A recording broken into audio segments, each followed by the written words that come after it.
Eu sou o Paulo Henrique Soares da Silva, sou engenheiro agrônomo,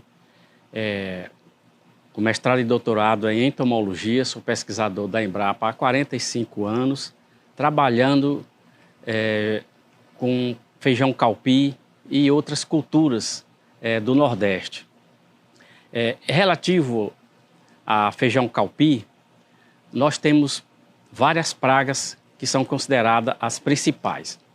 Temos as pragas iniciais, que elas chegam no campo logo após o plantio da cultura, e temos pragas que são mais tardias, que elas ocorrem no período da floração, que ocorrem no período de frutificação, ou seja, no período que a cultura está emitindo as vagens. Então, quando o agricultor planta o feijão calpi, a primeira praga que pode aparecer é a lagarta elasmo. A lagarta elasmo, ela entra pelo colo da planta, ali na emenda da planta com o chão, né? E lá ela procura o colo da planta e faz um buraquinho. Quando a pessoa chega no campo, pensa que a planta está até murcha, e às vezes está murcha mesmo, pensa que é falta d'água, mas não é.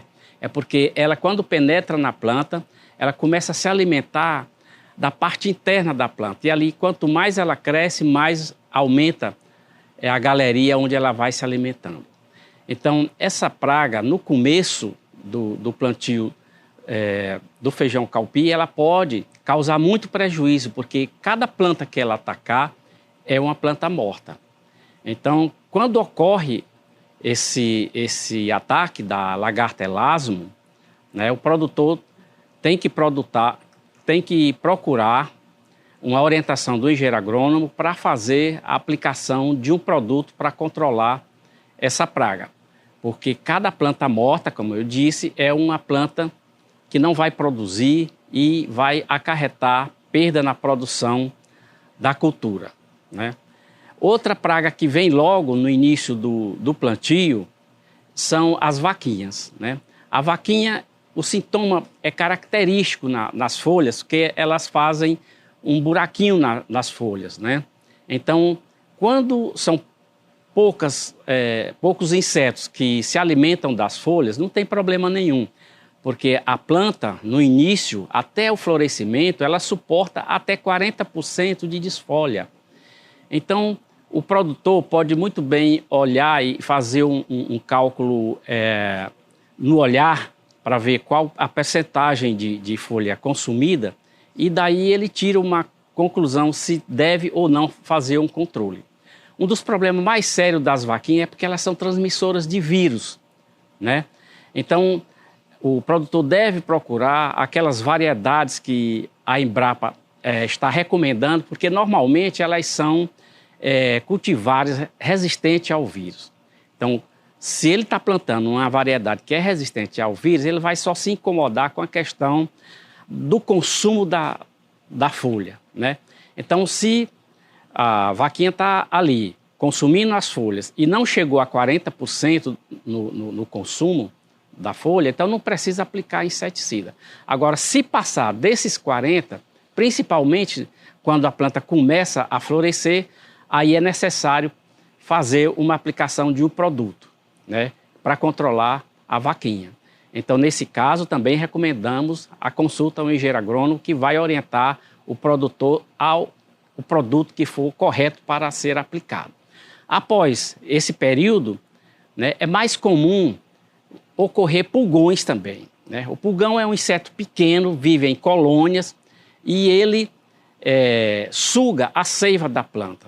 Então, a formação de colônias de pulgão indica que já existe um ataque relativamente grande no plantio. Então, o produtor procure verificar onde existem os ataques, porque esses ataques ocorrem em reboleiras, e, se for possível, ele verificar se existe a ocorrência de inimigos naturais, como as joaninhas, por exemplo. Então, se ocorre o ataque de pulgão e ocorre também a joaninha, então é muito bom que o produtor procure onde está as colônias de pulgão e verificar se há ocorrência de inimigos naturais.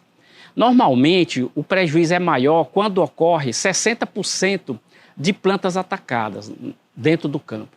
Se estiver abaixo disso, os próprios inimigos naturais vão terminar controlando os pulgões. Mas se já existe 60% ou mais de colônias de pulgão dentro do plantio, aí ele também deverá procurar o engenheiro agrônomo para orientá-lo a fazer o controle. Existem alguns produtos que são muito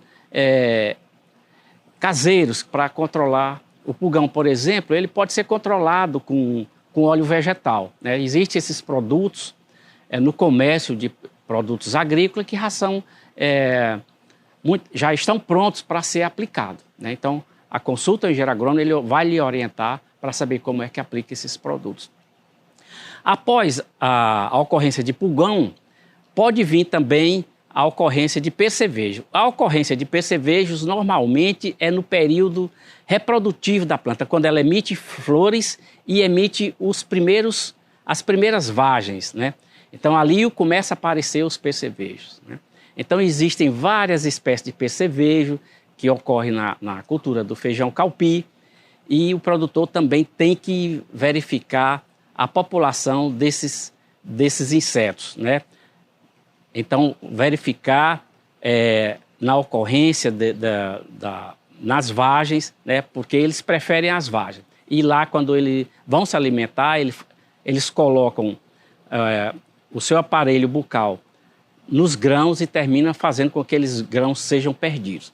Uma população muito alta de percevejo vai acarretar problemas. Uma população acima de um percevejo por metro de fileira de feijão já é um nível de dano preocupante. Então, se o produtor vê que existe uma população alta dentro do seu plantio, também recomendamos que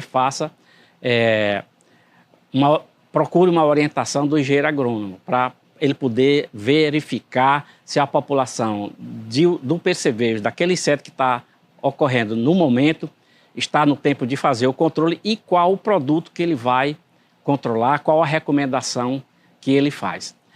Após esses insetos que ocorrem no campo, nós vamos ter problema lá no armazenamento, né? Nós temos o gorgulho do feijão calpi, que ele causa dano muito sério, né? Às vezes os ovos do gorgulho vão no grão que é colhido ainda no campo, né? Quando o agricultor debulha a vagem, pega os grãos e leva para o armazenamento, às vezes os ovos que estão ali eclodem, as larvas eclodem e começa a reinfestar grãos que não estavam com postura. E aí a perca é muito grande, né? Uma das coisas que o pequeno produtor faz bastante é colocar os grãos para secar no sol. Isso é uma prática muito boa, porque os grãos, quando secam abaixo de 10%, é muito mais difícil do gorgulho se desenvolver dentro do grão.